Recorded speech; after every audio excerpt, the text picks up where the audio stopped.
बारिश की बूंदों के बीच काले कोट में खड़ा ये शख्स बेयुआन के अंडरवर्ल्ड का बेताज बादशाह है, वांग हाओ। एक ऐसी ताकत जिसके आगे सब सिर झुकाते हैं। पर क्या आप यकीन करेंगे कि ये खौफनाक बॉस एक वक्त पर स्कूल का सबसे बड़ा लूजर था? कहानी हमें कुछ साल पीछे ले जाती है। वांग हाओ का सपना बस एक अच्छे हाई स्कूल में एडमिशन लेना था। क्लास में पढ़ाई के वक्त टीचर उसे एक मैथ प्रॉब्लम सॉल्व करने को कहते हैं। वांग हाओ बिल्कुल सही जवाब देता है, पर जैसे ही वो बैठने लगता है एक लड़का अचानक उसकी कुर्सी पीछे खींच लेता है। वांग हाओ जमीन पर गिर पड़ता है और पूरी क्लास उस पर जोर जोर से हंसने लगती है। ये उसके लिए कोई नई बात नहीं थी। पिछले 3 सालों से वो इन सब के लिए बस एक मजाक बनकर रह गया था।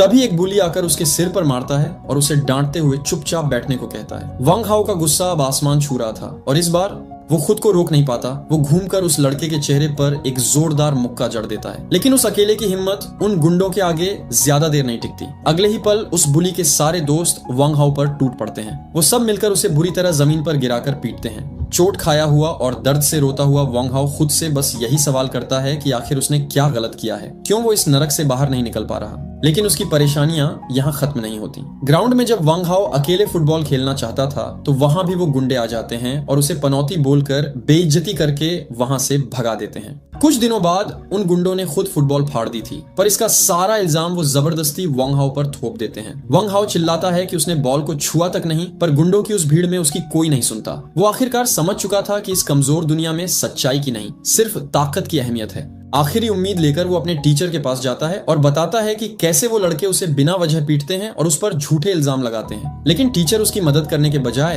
अपने फोन में देखते हुए उल्टा उसी को ताना मारता है कि अगर सब लोग मिलकर सिर्फ तुम्हें ही परेशान करते हैं तो जरूर प्रॉब्लम तुम्हारे ही अंदर होगी। टीचर उसे डांट कर वहां से निकल जाने को कहता है। गुस्से और बेबसी से भरा वांग हाओ अब अपनी सीट पर वापस आता है। उसकी आंखों में एक अलग ही आग जल उठती है। अपनी बुक पर गुस्से से पेन चलाते हुए जिससे पन्ना तक फट जाता है, वो फैसला करता है कि वो किसी भी हालत में इस कीचड़ से निकलकर चेंगनान हाई स्कूल जाएगा ताकि वो अपनी जिंदगी की एक नई शुरुआत कर सके। पर उसे बिल्कुल भी अंदाजा नहीं था कि उसका ये नया सफर उसे किस खौफनाक रास्ते पर ले जाने वाला है। एक दिन स्कूल में वांग हाओ अपने टीचर के पास खड़ा था, जहां टीचर उसकी एडमिशन नोटिस ढूंढ रहे थे। अलमारी के सारे ड्रॉर्स छान मारने के बाद भी जब नोटिस नहीं मिला तो टीचर परेशान हो गए। उन्होंने कहा कि अजीब बात है, अभी तो यही था। फिर उन्हें याद आया कि थोड़ी देर पहले क्लास का सबसे बड़ा बुली जू यंग और उसके दोस्त भी अपनी नोटिस लेने आए थे। टीचर ने शक जताया कि कहीं वो लोग वांग हाओ की नोटिस भी अपने साथ तो नहीं ले गए और उसे जाकर चेक करने को कहा। जाओ यंग का नाम सुनते ही वांग हाओ के होश उड़ गए। उसे अच्छे से पता था कि वो गुंडे उसकी मदद कभी नहीं करेंगे। वो समझ गया कि वो लोग उसकी एडमिशन नोटिस को फाड़ना या जलाना चाहते हैं, जो उसके नए मुस्तकबिल की आखिरी उम्मीद थी। वांग हाओ रोते हुए टीचर को थैंक यू बोलकर वहां से तेजी से भागा।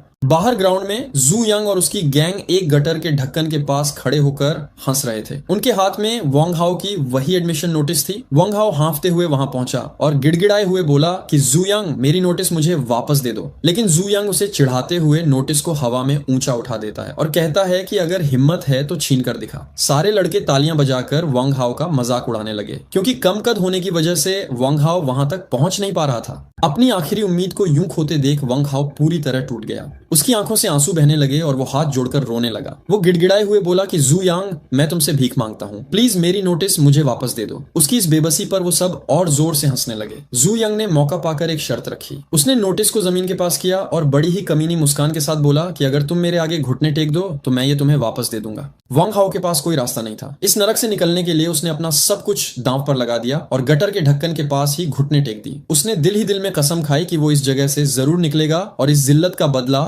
एक दिन जरूर लेगा। लेकिन जू यंग का मजाक यहीं खत्म नहीं हुआ। जैसे ही वांग हाओ ने घुटने टेके, जू यंग ने अचानक अपना हाथ खाली दिखाया और बोला कि ओह, नोटिस तो गलती से गटर के अंदर गिर गई। वांग हाओ का दिल बैठ गया। पर अगले ही पल जू यंग ने अपने पॉकेट से असली रेड एडमिशन लेटर निकाला और हंसते हुए बोला कि मैं तो बस मजाक कर रहा था। उसने कहा कि मुझे यकीन नहीं हो रहा कि तुम जैसा लूजर इस स्कूल में सिलेक्ट हो गया। इस बार तो तुमने हैरान कर दिया। वो उस लेटर से वांग हाओ के सिर पर मारता है और उसे जमीन पर रोता हुआ छोड़कर अपनी गैंग के साथ हंसी मजाक करते हुए चला जाता है। वांग हाओ जमीन पर बैठकर उस लेटर को देखता है और रोती हुई आंखों के साथ मुस्कुराता है कि आखिरकार वो अब यहां से जा सकता है। चेंगनान हाई स्कूल का रास्ता अब साफ था। गर्मियों की छुट्टियां शुरू हो चुकी थी। वंग हाओ अपने घर के आंगन में बैठकर पढ़ाई कर रहा था। तभी उसकी माँ कपड़े धोने के लिए बाहर आती हैं और उसे ताना मारती हैं कि सारे दिन घर में क्यों घुसा रहता है, बाहर जाकर दोस्तों के साथ खेला कर। उसके पिता भी बीड़ी पीते हुए कहते हैं कि अच्छे स्कूल में एडमिशन हो गया है तो थोड़ा घूम फिर कर रिलैक्स कर लो, पर वंग हाओ कहता है कि वो घर पर ही ठीक है। तभी वहां एक लंबे काले कोट में एक लड़का एंटर होता है, जिसे देखकर वंग हाओ के चेहरे पर एक प्यारी सी मुस्कान आ जाती है। वो उसका बड़ा भाई जैसा दोस्त युगे था। युगे बताता है कि वो शहर के चंगनान वोकेशनल कॉलेज में पढ़ता है, जो वंग हाओ के नए स्कूल के बिल्कुल पास है। वंग हाओ उत्सुकता से शहर और उस स्कूल के बारे में पूछता है तो युगे उसे बताता है कि वहां बहुत सारे इंटरनेट कैफेज, खाने पीने की गलियां और शहर जाने के लिए काफी बसेस हैं। जाते जाते युगे उसके कंधे पर हाथ रखकर कहता है कि अगर चंगनान हाई स्कूल में कोई भी तकलीफ हो तो मुझे याद करना। युगो के जाने के बाद वंग हाओ थोड़ा सोच में पड़ जाता है। उसे याद आता है कि मिडिल स्कूल में भी एक लड़के ने उसे ऐसे ही प्रोटेक्ट करने का वादा किया था, पर बाद में वो खुद उससे प्रोटेक्शन मनी मांगने लगा था। वंग हाओ को लगता है कि चंगनान हाई स्कूल तो एक टॉप लेवल स्कूल है, वहां भला क्या मुसीबत आएगी, वहां तो सब पढ़ने वाले बच्चे होंगे। वो अपने पुराने बुरे वक्त को भूलकर एक नई शुरुआत के लिए तैयार हो जाता है और आखिरकार स्कूल का पहला दिन आ जाता है। वंग हाओ अपने माता पिता के साथ भारी बिस्तर और सामान लेकर बस स्टॉप पर खड़ा होता है। बस आने पर उसकी माँ काफी जल्दी में उसे अंदर भेजती हैं ताकि रजिस्ट्रेशन के लिए देर ना हो जाए। बस के अंदर वंग हाओ थोड़ा शर्मिंदा महसूस कर रहा होता है क्योंकि उसके माता पिता इतना सारा सामान उठाए हुए थे। जब वो सब चंगनान हाई स्कूल पहुंचते हैं तो स्कूल की शानदार बिल्डिंग देखकर वंग हाओ के पिता के आंसू निकल आते हैं। माँ काउंटर पर बैठी मैम से पूछती हैं कि फ्रेशमैन वंग हाओ का हॉस्टल रूम कहाँ है, तो मैम बताती हैं कि बिल्डिंग नंबर 3 रूम नंबर 203 में चले जाओ और वहां बिस्तर पहले से मिलेंगे, सामान लाने की जरूरत नहीं थी। ये सुनकर पिता थोड़ा निराश होते हैं कि इतनी दूर फिजूल में सामान उठाकर लाए। माँ वंग हाओ को पहले अंदर भेज देती हैं और कहती हैं कि वो सामान वापस छोड़कर बाद में उससे मिलने आएंगी। वंग हाओ अपनी नई क्लास में एंटर होता है और सबको स्माइल करते हुए अपना इंट्रो देता है। वहां उसकी दोस्ती जांग चांग और लीना नाम के बच्चों से होती है जो बहुत फ्रेंडली थे। तभी उसकी नजर क्लास में बैठी एक बेहद खूबसूरत लड़की पर पड़ती है जो पिंक जैकेट पहने हुई थी। वंग हाओ उसके पास जाता है और अपना नाम बताता है। वो लड़की बड़ी ही प्यारी मुस्कान के साथ अपना नाम स्या शुए बताती है। तभी स्कूल के स्पीकर पर अनाउंसमेंट होती है कि सारे नए स्टूडेंट्स अपनी स्टूल्स लेकर ग्राउंड में इकट्ठा हो जाएं। वंग हाओ मौका देखकर शाजुए से कहता है कि क्या मैं तुम्हारी स्टूल उठाने में मदद करूं। शाजुए उसे थैंक यू बोलती है और दोनों एक साथ ग्राउंड की तरफ चल देते हैं। ग्राउंड में जब सब बैठे होते हैं तो शाजुए से आने वाली हसीन खुशबू वंग हाओ का दिल धड़का देती है। वो सामने देखने का नाटक तो कर रहा था, पर उसकी नजरें बार बार चोरी छुपे शाजुए को ही निहार रही थी। सेरेमोनी खत्म होने के बाद दोनों चुपचाप क्लास की तरफ वापस जाने लगते हैं। वंग हाओ को लग रहा था कि उसकी जिंदगी में अब सब कुछ अच्छा होने वाला है, लेकिन उसे बिल्कुल अंदाजा नहीं था कि इस शानदार स्कूल की दीवारों के पीछे एक ऐसी अंधेरी और खौफनाक दुनिया उसका इंतजार कर रही है जो उसकी सोच से भी परे थी। सीन शिफ्ट होता है एक क्लासरूम में। टीचर अंदर आते हैं और वंग हाओ यहाँ एक बिल्कुल नॉर्मल स्टूडेंट की तरह बैठा होता है। ये बिल्कुल वैसी ही स्कूल लाइफ थी जिसका उसने सपना देखा था। वह अपने बगल में बैठी लड़की शाजुए से पूछता है कि क्या हम आगे भी एक साथ बैठ सकते हैं। शाजुए खुशी से हाँ बोल देती है। तभी टीचर अनाउंस करते हैं कि आज एक नया स्टूडेंट आने वाला है। क्लास में सब कंप्लेन करते हैं कि पहले ही दिन कोई लेट कैसे हो सकता है। दरवाजा खुलता है और एक लंबा, चौड़ा और खतरनाक दिखने वाला लड़का अंदर आता है। इसका नाम जू यंग है। वह बताता है कि उसके ग्रेड्स अच्छे नहीं हैं और वे सिर्फ बास्केटबॉल की स्पोर्ट्स क्वोटा की वजह से इस टॉप स्कूल में आया है। टीचर उसकी पर्सनालिटी देखकर उसे तुरंत क्लास मॉनिटर बना देते हैं। पूरी क्लास खुशी से तालियां बजाती है, पर उसे बिल्कुल भी अंदाजा नहीं था कि अगला पल उसकी जिंदगी बदलने वाला है। वंग हाओ की हालत अचानक खराब हो जाती है। वह डर से कांपने लगता है। वह अपने मन में कहता है सब खत्म हो गया, मैं इतनी मेहनत करके यहाँ आया, फिर बीएचआई इससे बच नहीं पाया। उसे समझ नहीं आ रहा था कि जू यांग इस स्कूल में कैसे आ गया। तभी टीचर बोलते हैं कि जिसके मार्क्स अच्छे हैं वो अपनी पसंद की सीट चुन सकता है। वंग हाओ अपना सामान उठाता है और जू यंग की नजरों से बचते हुए पीछे बैठे एक चश्मे वाले लड़के लियू जीहोंग के पास चला जाता है। दोनों एक दूसरे को अपना नाम बताते हैं और दोस्त बन जाते हैं। फ्री टाइम मिलते ही जू यंग अपना रौब जमाने के लिए सबको अपनी तरफ से लंच पर ट्रीट देने का ऑफर करता है। ये सुनकर पूरी क्लास खुशी से झूम उठती है। लेकिन असली दिक्कत अब शुरू होने वाली थी। जू यंग अचानक अपनी उंगली वंग हाओ की तरफ पॉइंट करता है और सबके सामने कहता है सिर्फ इसे छोड़कर। वे कहता है कि ये हमारे साथ खाना खाने के लायक नहीं है। वह बताता है कि हम दोनों एक ही टाउन से हैं और मैं अच्छी तरह जानता हूं कि ये कैसा इंसान है। वह सबको प्रॉमिस करता है कि लंच के टाइम वह वंग हाओ की सारी सच्चाई सबको बताएगा।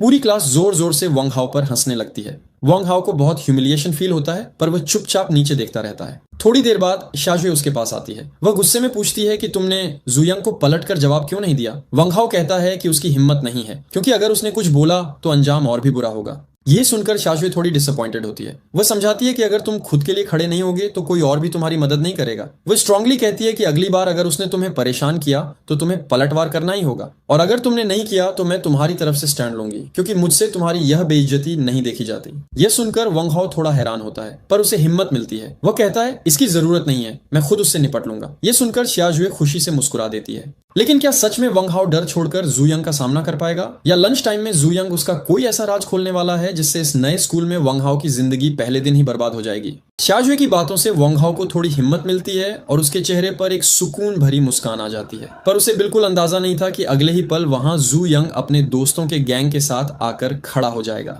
जाओ यंग गुस्से में पूछता है कि शाजुए उससे क्या कह रही थी। वंग हाओ थोड़ा घबरा कर कहता है कि कुछ नहीं, लेकिन जू यंग कहां मानने वाला था। वह वंग हाओ का मजाक उड़ाते हुए कहता है कि तू खुद को कोई हीरो समझता है क्या। फिर वह जोर से वंग हाओ की टेबल पर मुक्का मारता है और उसकी आंखों में देखते हुए कहता है, लगता है तेरी हड्डियों में फिर से खुजली हो रही है। डर के मारे वंग हाओ तुरंत अपनी जगह से उठता है और कॉरिडोर में भागने लगता है। भागते हुए वह अपने मन में सोचता है कि भले ही यह कायरता हो, पर चुपचाप खड़े रहकर मार खाने से तो बेहतर ही है। लेकिन तभी पीछे मुड़कर देखने पर उसे एक बहुत बड़ी बात समझ आती है। जू यंग का एक दोस्त ली जय उसे आगे बढ़ने से रोक देता है और जू यंग उसकी बात मान भी जाता है। यह देखकर वंग हाओ को रियलाइज होता है कि इस ग्रुप का असली बॉस जू यंग नहीं बल्कि ली जय है। इस घटना के बाद वंग हाओ पूरी तरह टूट चुका था। वह कैफेटेरिया में अकेला बैठकर बचे हुए डर के साथ अपना खाना खाता है। रात को डॉर्म रूम में भी उसे शांति नहीं मिलती। उसके सभी रूममेट्स जू यंग की तारीफों के पुल बांध रहे होते हैं कि वह कितना अमीर और कूल है। उनमें से एक लड़का हंसते हुए बताता है कि जू यंग ने उन्हें वंग हाओ का राज बता दिया है। वह बताता है कि वंग हाओ मिडिल स्कूल में सबसे ज्यादा मार खाने वाला डरपोक लड़का था, और अब यहाँ भी क्लास मॉनिटर उसे छोड़ने वाला नहीं है। अपने ही दोस्तों के मुंह से अपनी बेइज्जती सुनकर वंग हाओ चुपचाप बिस्तर पर लेटा रहता है। उसकी आंखों से आंसू बहने लगते हैं। वो खुद से सवाल करता है कि मैं इतना डरपोक क्यों हूँ, क्या कोई आकर मुझे इस नरक से निकालेगा। पर अचानक उसकी मुट्ठी गुस्से से भींच जाती है। वो आंसू पोंछते हुए डिसाइड करता है कि अब और नहीं, कोई और उसे बचाने नहीं आएगा, उसे खुद ही अपने आप को बचाना होगा। और यहीं से कहानी एक नए मोड़ पर पहुंच जाती है। अगले दिन जब वंग हाओ क्लास में एंटर करता है तो उसके चलने के ढंग और आंखों में एक अलग ही कॉन्फिडेंस होता है। जू यंग उसे देखकर स्मग करता है, जैसे सोच रहा हो कि आज फिर इसका शिकार करेगा। पर वंग हाओ बिना किसी डर के चुपचाप अपने दोस्त जीहोंग के पास आकर बैठ जाता है। जीहोंग भी नोटिस करता है कि आज वंग हाओ थोड़ा अलग लग रहा है। लेकिन थोड़ी ही देर बाद क्लास में फिर से तमाशा शुरू हो जाता है। टीचर बोर्ड पर पढ़ा रहे होते हैं और पीछे बैठा जू यंग मजे से चिकन खा रहा होता है। वह जानबूझकर चिकन की झूठी हड्डियां वंग हाओ पर फेंकने लगता है। एक हड्डी सीधे वंग हाओ के सर पर आकर गिरती है। पूरी क्लास के सामने जू यंग जोर जोर से उस पर हंसने लगता है। इस बार वंग हाओ का डर गुस्से में बदल जाता है। उसका खून खौलने लगता है और वह अपने पेन को जोर से पकड़ते हुए सोचता है कि मुझे मजबूर मत करो। वह गुस्से से आग बबूला होकर जू यंग को सबक सिखाने के लिए उठने ही वाला होता है कि तभी टीचर जोर से चिल्लाते हैं, क्लास में शांति रखो। इस वजह से वंग हाओ रुक जाता है। क्लास खत्म होने के बाद शाशुए परेशान होकर वंग हाओ के पास आती है और पूछती है कि क्या जू यंग ने तुम्हें फिर से परेशान किया। जाओ यंग ठीक उनके पीछे खड़ा होकर गुस्से से उन्हें देख रहा था, पर इस बार वंग हाओ के चेहरे पर डर का एक नामो निशान नहीं था। वह एक शांत और कॉन्फिडेंट मुस्कान के साथ कहता है, कोई बात नहीं, मैं उससे खुद निपट लूंगा, तुम बस देखती जाओ। उसका यह नया और निडर रूप देखकर शाजुए और जू यांग दोनों हैरान रह जाते हैं और जू यांग को और ज्यादा चिढ़ाने के लिए वंग हाओ सबके सामने प्यार से शाजुए के सर पर हाथ फेरने लगे। वहीं पीछे बैठा वह गंजा बुली बड़े आराम से चिकन खा रहा था और उन्हें गुस्से से घूर रहा था। जैसे ही क्लास खत्म होती है, हीरो अपनी जगह से उठता है। वह चुपचाप खिड़की के पास रखा एक भारी गमला उठाता है। उसकी इस हरकत को देखकर पूरी क्लास और वह लड़की हैरान रह जाते हैं। गंजा बुली अभी कुछ समझ ही पाता कि अचानक हीरो वह पूरा का पूरा गमला पूरी ताकत से उसके मुंह पर दे मारता है। गमला बुरी तरह टूट जाता है और मिट्टी हवा में उड़ने लगती है। हीरो यही नहीं रुकता, वह गुस्से में डेस्क को लात मारकर साइड करता है और उस बुली पर टूट पड़ता है। उसकी आंखों से आंसू निकल रहे थे, पर उसका गुस्सा कंट्रोल से बाहर था। वह चिल्ला चिल्लाकर उस बुली के मुंह पर लगातार मुक्के बरसाने लगता है। वह उसे जमीन पर पटक देता है और दर्द और गुस्से में चीखता है कि आज वह उसे जिंदा नहीं छोड़ेगा। हीरो का यह खौफनाक रूप देखकर पूरी क्लास डरी हुई थी। तभी बाकी लड़के आगे आते हैं और किसी तरह हीरो को पकड़कर पीछे खींचते हैं, पर हीरो अभी भी पूरी ताकत से स्ट्रगल कर रहा था और गुस्से से चीख रहा था। बुली जमीन पर गिरा हुआ था, उसके मुंह से खून निकल रहा था और वह पूरी तरह सदमे में था, क्योंकि उसने सपने में भी नहीं सोचा था कि हीरो पलटकर इतना भयानक वार करेगा। हीरो खुद को शांत करता है, अपने कपड़े ठीक करता है और वहां से जाने लगता है। जाते जाते वह उसे एक आखिरी वार्निंग देता है कि दोपहर में वह वापस आएगा आएगा और उसे इससे भी बुरी तरह पीटेगा। बाहर हॉलवे में चलते हुए हीरो का एड्रेनलिन ठंडा होता है और वह रोने लगता है। उसे पता था कि जो उसने अभी किया है उसकी बहुत बड़ी कीमत चुकानी पड़ेगी। हॉस्टल में उस बुली के दोस्त उसका इंतजार कर रहे होंगे। वह रोता हुआ सोचता है कि क्या यू चेंगफेई नाम का लड़का उसकी मदद करेगा, जो एक वोकेशनल कॉलेज का जाना माना बदमाश था। पर अभी के लिए स्कूल में रुकना खतरे से खाली नहीं था। इसीलिए हीरो चुपचाप स्कूल के पीछे की तरफ जाता है और कांच के टुकड़ों से भरी ऊंची दीवार को फांदकर बाहर कूद जाता है। घास पर गिरने के बाद वो खुद पर ही हंसता है, क्योंकि उसने कभी नहीं सोचा था कि उस जैसा एक पढ़ाकू और शांत स्टूडेंट कभी स्कूल से इस तरह दीवार कूदकर भागेगा। वह अकेला ही शहर की सड़कों की तरफ निकल जाता है। कहानी की शुरुआत में वांग हाओ एक इंटरनेट कैफे के बाहर खड़ा होता है, लेकिन आज का वांग हाओ कोई किंग नहीं बल्कि एक आम सा डरा हुआ लड़का है। अंदर काफी धुआं और भीड़ है और वहां दो बहुत ही खतरनाक दिखने वाले लड़के बैठे हुए थे।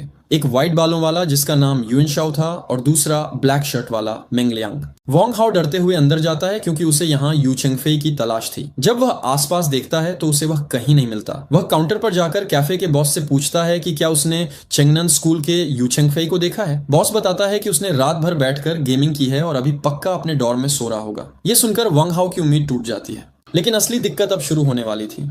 वांग हाओ हिम्मत करके उन खतरनाक लड़कों से पूछता है कि क्या वो यू चेंगफेई को जानते हैं, क्योंकि यू चेंगफेई उसका बड़ा भाई है और उसे उससे एक जरूरी काम है। ये बात सुनते ही पूरे कैफे में हंसी छूट जाती है। सब उसका मजाक उड़ाने लगते हैं। युएन शाओ हंसते हुए कहता है कि ये कितनी अजीब बात है, यहाँ कौन है जो यू चेंगफेई को नहीं जानता। उसका भौकाल पूरे स्कूल में इतना ज्यादा है कि बच्चा बच्चा उसके नाम से वाकिफ है। सबको इस तरह हंसता देख वांग हाओ को गुस्सा आ जाता है। वह थोड़े तेवर में कहता है कि अगर जानते हो तो सीधे सीधे बताओ, वरना मैं जा रहा हूँ। युएन शाओ को उसके ये नखरे बहुत दिलचस्प लगते हैं। वह उससे पूछता है कि आखिर ऐसी क्या आफत आ गई, क्या किसी ने तेरी पिटाई कर दी है। वांग हाओ बड़ी मासूमियत से जवाब देता है कि अभी नहीं, पर दोपहर तक पक्का पिटने वाला हूँ। ये सुनकर वहां मौजूद हर एक लड़का फिर से जोर जोर से हंसने लगता है। वांग हाओ गिड़गिड़ाता है कि उसे जल्दी बताओ वरना आज उसका बचना मुश्किल है। उसकी ये हालत देखकर मंग लियांग को उस पर तरस आ जाता है और वह कहता है कि ठीक है, वह उसे यू चेंगफेई के पास ले जाएगा। दोनों कैफे से बाहर निकलकर चलने लगते हैं। रास्ते में मेंग लियांग उससे पूछता है कि आखिर चक्कर क्या है। वांग हाओ बताता है कि उसने पूरी क्लास के सामने जू यंग नाम के एक लड़के को बुरी तरह पीटा है और अब वो लोग दोपहर में डॉर्म के बाहर उसका हिसाब बराबर करने के लिए इंतजार कर रहे होंगे। मेंग लियांग ये सुनकर हंसता है और कहता है कि बस इतनी सी बात, इस छोटे से काम के लिए यू चेंगफेई को परेशान करने की जरूरत नहीं है, वह खुद ही इसे अकेले निपटा देगा।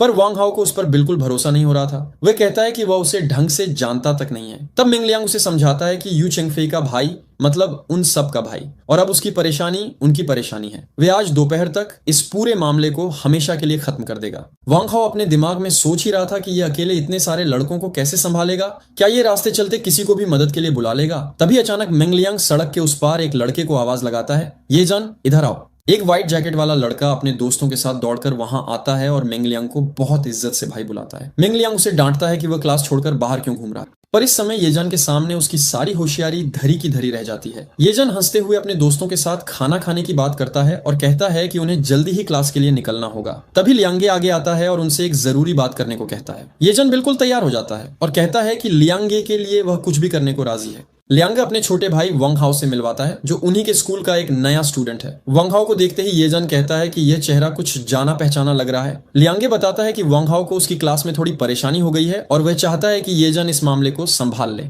येजन गुस्से में आ जाता है और पूछता है कि आखिर किसकी इतनी हिम्मत हुई जो लियांगे के भाई को परेशान करे, वह उसकी खाल खींच निकालेगा। लियांगे उसे उस लड़के का नाम बताता है, जू यंग। नाम सुनते ही येजन को सब याद आ जाता है। वह समझ जाता है कि यह वही जू यंग है जो ली जाई की क्लास का मॉनिटर है, जो बाहर से यहाँ पढ़ने आया है। वह बड़े आराम से कहता है कि वह उसे मजा चखाएगा। लियांगे ये सुनकर खुश होता है और मामला उसे सौंप कर अपने रास्ते निकलने लगता है, क्योंकि उसे गेम में मॉन्स्टर्स को मारना था। लेकिन वांग हाओ बात को बीच में ही रोक देता है और कहता है कि ये सब इतना आसान नहीं होने वाला। लियांग जी को लगता है कि शायद वांग हाओ डर रहा है, पर वांग हाओ बताता है कि असली दिक्कत जू यंग नहीं बल्कि उसके साथ खड़ा रहने वाला ली जाए है। अगर येजन ने जू यंग पर हाथ उठाया तो ली जाए बिल्कुल शांत नहीं बैठेगा। लियांगे को ली जाए के बारे में कुछ खास पता नहीं था, इसलिए वह पूछता है कि यह ली जाए आखिर है कौन और उसकी क्या औकात है। येजन बताता है कि ली जाए भी बेयुआन से ही है और अगर वह इस सब में बीच में आया तो मामला सच में थोड़ा पेचीदा हो सकता है। लियांगे को यह सुनकर गुस्सा आ जाता है। वह कहता है कि अगर ये जैन को यह काम मुश्किल लग रहा है तो वह अभी के अभी यहाँ से दफा हो जाए, वे किसी और को ढूंढ लेगा। येजन तुरंत पीछे हट जाता है और हाथ जोड़ते हुए कहता है कि वह इस काम को जरूर करेगा, क्योंकि ली जाए के साथ उसके रिश्ते ठीक ठाक हैं और वह उसकी इतनी बात तो मान ही लेगा। फिर ये जान पूछना चाहता है कि आखिर वांग हाओ और जू यंग के बीच मामला कितना बड़ा है। वांग हाओ बताता है कि उसने पूरी क्लास के सामने जू यंग की अच्छी तरह पिटाई की है और यह भी कहा था कि वह दोपहर को उसे फिर से पीटेगा, इसीलिए वह सब जरूर हॉस्टल में उसका इंतजार कर रहे होंगे। ये सुनकर लियांगे और येजन दोनों खुश हो जाते हैं। लियांगो को अपने भाई पर नाज होता है और येजन कहता है कि अब इसकी चिंता करने की कोई बात नहीं, वे सब मिलकर उसे एक बार फिर मजा चखाएंगे। वांग हाओ के चेहरे पर एक गहरी मुस्कान आ जाती है क्योंकि वह तो बस इसी मौके के इंतजार में था। इसके बाद वह सब एक गेमिंग जोन के अंदर दाखिल होते हैं जहां पहले से ही काफी भीड़ थी और हर कोई गेमिंग में व्यस्त था। तभी वहां बैठा एक लड़का पूछता है कि यूगे कहाँ हैं। लियांगे बताता है कि यूगे अभी सो रहे हैं और अगर उन्हें डिस्टर्ब किया तो किसी की जान भी खतरे में पड़ सकती है। वह आगे कहता है कि वांग हाओ का मामला उतना बड़ा नहीं है और वह खुद ही इसे आराम से सुलझा सकता है, इसलिए यूगे को परेशान करने की कोई जरूरत नहीं है। वह लड़का कहता है कि ठीक है, जैसा उन्हें सही लगे वह करें, बस यूगे के भाइयों का ख्याल रखा जाए और कोई गड़बड़ ना हो। लियांगे उसे भरोसा दिलाता है और काउंटर पर बैठे आदमी से अपने दोस्तों के लिए सिस्टम चालू करने को कहता है। तभी वहां बैठा एक लड़का चिल्ला उठता है क्योंकि उसे गेम में एक बहुत ही ढांसू वेपन मिल गया था और वह खुशी से पागल हो जाता है। हर कोई अपने अपने कंप्यूटर स्क्रीन पर आंखें जमाए बैठा था। वांग हाओ भी हेडफोन लगाकर गेम खेलने में मग्न हो जाता है, पर उसके दिमाग में अब भी वही बातें चल रही थी। एक तरफ वह चाहता था कि दोपहर जल्दी से आ जाए तो दूसरी तरफ उसके अंदर एक अजीब सी बेचैनी भी थी। गेमिंग जोन के अंदर का माहौल पूरी तरह गर्म था। सभी लोग एक अलग ही दुनिया में खोए हुए थे। तभी क्लॉक पर 12 बजते हैं और वांग हाओ तुरंत लियांगे को इशारा करता है। लियांगे देखता है कि 12 बज चुके हैं और वह तुरंत येजन को आवाज लगाता है कि वह जल्दी से वांग हाओ का मामला सुलझाने के लिए निकले। लेकिन येजन बिल्कुल आराम से हेडफोन उतारते हुए कहता है कि इतनी जल्दी क्या है, पहले उसे गेम में इस मॉन्स्टर को खत्म करने दो। वह कहता है कि अभी तो स्कूल खत्म हुआ है और जू यंग और उसके लोग भी पहले खाना खाने जाएंगे। उन्हें हॉस्टल लौटने में कम से कम आधा घंटा तो लग ही जाएगा। लियांगा ये सुनकर थोड़ा शांत होता है। तभी वहां बैठा गुस्से वाला लड़का कहता है कि खाने का वक्त हो गया है और किसी को जाकर खाना ऑर्डर कर देना चाहिए। एक लड़का तुरंत खाना लाने के लिए निकल जाता है और लियांगे अपने सभी दोस्तों के लिए भी खाना लाने को कहता है। वांग हाओ ये सब देखकर अंदर ही अंदर बहुत खुश होता है। उसे लगता है कि ये लोग सच में बहुत अच्छे हैं जो न सिर्फ उसकी परेशानी दूर कर रहे हैं बल्कि उसे खाना भी खिला रहे हैं। वह तुरंत अपनी सीट से उठता है और बाहर की तरफ निकल जाता है। बाहर आकर वह पास की एक शॉप से कुछ कोल्ड ड्रिंक्स और सिगरेट्स खरीदता है और वापस गेमिंग जोन के अंदर आ जाता है। वह आकर लियांगे और बाकी दोस्तों को कोल्ड ड्रिंक्स देता है। थोड़ी ही देर में उनका खाना भी आ जाता है और सभी लोग एक साथ बैठकर खाना खाने लगते हैं। खाना खाते खाते भी उनका ध्यान गेम पर ही था और माहौल काफी रिलैक्स्ड लग रहा था। खाना खत्म करने के बाद वांग हाओ एक सिगरेट सुलगाता है और गहरी सोच में डूब जाता है। तभी येजन उसके पास आता है और कहता है कि अब वक्त हो चुका है और उन्हें निकलना चाहिए। वांग हाओ तुरंत तैयार हो जाता है। लियांगा उन्हें देखकर मुस्कुराता है और उन्हें इस मिशन के लिए बेस्ट ऑफ लक कहता है। येजन बड़े कॉन्फिडेंस के साथ कहता है कि लियांगे चिंता न करें, यह मामला वह आराम से संभाल लेगा। वांग हाओ पूछता है कि क्या लियांगे उनके साथ नहीं चल रहे। लियांगे मुस्कुराते हुए मना कर देता है और कहता है कि वह सब चेंगनन हाई स्कूल के हैं और वह एक वोकेशनल स्कूल का स्टूडेंट होने के नाते वहां चले तो यह देखने में बिल्कुल सही नहीं लगेगा। तभी जान क्लासरूम से बाहर आकर कहता है कि तुम अंदर जाओ, मैं जरा टॉयलेट होकर आता हूँ। इसके बाद वांग हाओ जैसे ही हॉस्टल के कमरे का दरवाजा खोलता है तो अंदर का नजारा देखकर दंग रह जाता है। वहां कुछ लड़के बैठकर ताश खेल रहे थे। उनमें से एक लड़का कहता है, अरे तुम वापस आ गए।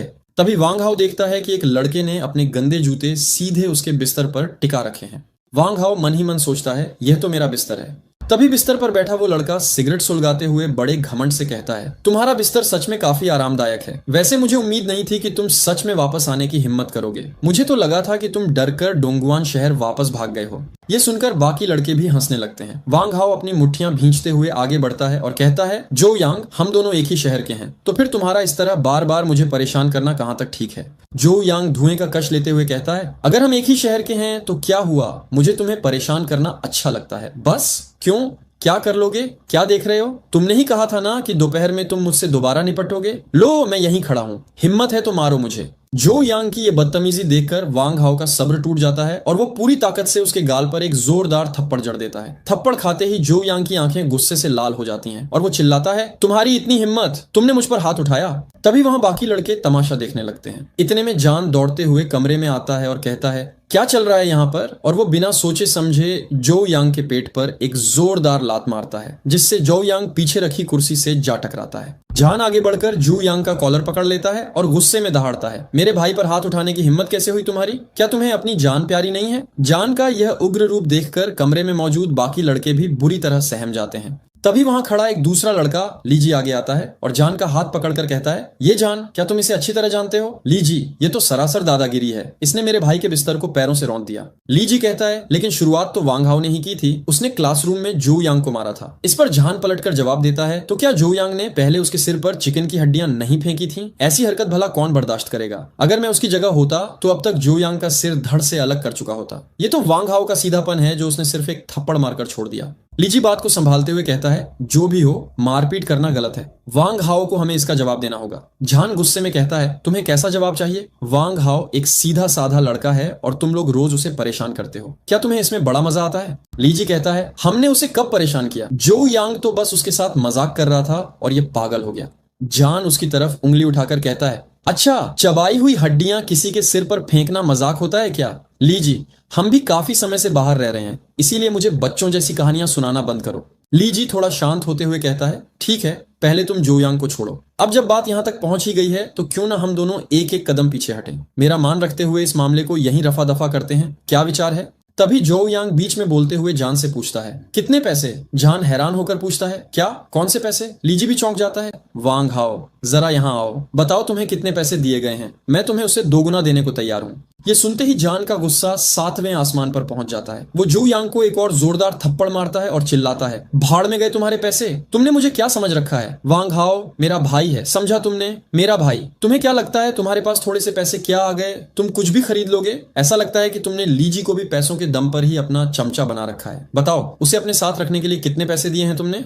लीजी बीच में आकर जान का हाथ रोकता है और कहता है, ये जान, अब बस बहुत हुआ, मैंने तुम्हें काफी इज्जत दे दी, लेकिन तुम तो हद पार कर रहे हो। अगर वांग हाओ तुम्हारा भाई है तो जो यांग भी मेरा भाई है, तुम्हारा इस तरह उसे मारना बिल्कुल गलत है। बेहतर होगा कि हम बैठकर बात करें कि इस मामले को कैसे सुलझाना है। रोज रोज का ये ड्रामा ठीक नहीं है, क्यों? मैं सही कह रहा हूं ना? जान कहता है, मैं भी तो यही कह रहा था, लेकिन तुम्हारे इस भाई ने मुझसे पैसों की बात शुरू कर दी। क्या तुम्हें लगता है कि मैं पैसों के लिए बिकने वाला इंसान हूँ? लीजी मुस्कुराते हुए कहता है, चलो ठीक है, अब इन बातों को छोड़ो, हम सब एक ही क्लास के छात्र हैं, रोज एक दूसरे के सामने आना है। मेरी मानो तो वांग हाओ बस जो यांग से माफी मांग ले और फिर हम सब मिलकर साथ में खाना खाएंगे। इस तरह ये मामला यहीं खत्म हो जाएगा। लेकिन जान साफ मना कर देता है, इस मामले में वांग हाओ की कोई गलती नहीं है, मैं आखिरी दम तक उसके साथ खड़ा हूँ। माफी मांगने या साथ में खाना खाने का तो सवाल ही पैदा नहीं होता। लीजी जो यांग की तरफ देखता है और पूछता है, अब तुम ही बताओ कि क्या करना है? जो यांग गुस्से में कहता है, मुझे वांग हाओ की माफी नहीं चाहिए और न ही उसका खाना चाहिए, मैं बस उसके साथ 1-on-1 फाइट करना चाहता हूँ। लीजी हंसते हुए कहता है, ये भी सही है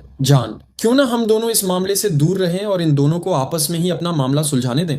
तभी वांग हाओ आगे आता है। वो जो यांग की तरफ देखता है जो कद काठी में किसी भालू जैसा मजबूत दिख रहा था। जान गुस्से में चिल्लाता है, तुम एक भालू जैसे दिखते हो, तुम्हारी क्या औकात जो वांग हाओ से अकेले लड़ोगे? हिम्मत है तो मुझसे लड़ो, आज मैं तुम्हें जिंदा नहीं छोड़ूंगा। जो यांग कहता है, मैं तुमसे नहीं, सिर्फ वांग हाओ से लड़ूंगा। अगर उसमें हिम्मत नहीं है तो बात अलग है। वांग हाओ गहरी सांस लेता है और कहता है, मुझे मंजूर है। वो जानता था कि अतीत में उसे हमेशा कमजोरी की वजह से प्रताड़ित किया गया था। अगर उसे सच में मजबूत बनना है तो उसे इस ताकतवर दुश्मन के सामने खड़े होने का साहस दिखाना ही होगा। उसे यह कदम उठाना ही पड़ेगा। जान परेशान होकर उसके कंधे पकड़ता है और कहता है, वांग हाओ, तुम्हें इससे अकेले लड़ने की कोई जरूरत नहीं है। लेकिन वांग हाओ मुस्कुराते हुए उसका हाथ हटा देता है और कहता है, मुझे इसके साथ अकेले ही लड़ने दो। दोनों लड़के कमरे के बीच में एक दूसरे के सामने आकर खड़े हो जाते हैं। बाकी सब पीछे हट जाते हैं। जान आगे आकर फाइट के नियम तय करता है। पहला नियम, कोई किसी के बाल नहीं खींचेगा। दूसरा नियम, कोई किसी का चेहरा नहीं नोचेगा। और तीसरा नियम, कोई भी प्राइवेट पार्ट पर लात नहीं मारेगा।